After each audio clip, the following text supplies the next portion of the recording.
as a part of us in a very intimate way.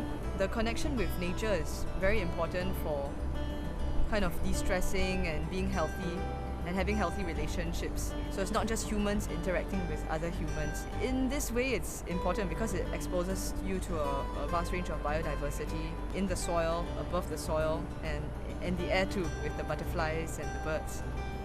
In NParks, my core job is to interact with community gardeners. And these gardeners, they are already interested to set up gardens. So what I do is I co-design a garden with them. My favorite task is building the garden actually. So we have this brainstorming phase where we design something with gardeners, where to put certain plants. But of course my favorite part is sweating it out. I studied environmental policy in Australia and Europe and developed an interest in the ecological footprint of food. Through this I had the opportunity to work with many farmers and learn from them how to grow food and also observe how they practice farming ecologically.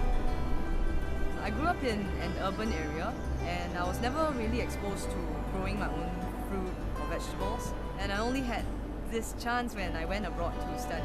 And once my first tomato blossomed and I ate it, then I realized how fascinating and how fulfilling growing things actually is. So when we are gardening, we have to take on roles of like artists, so how we design the garden has to be aesthetic.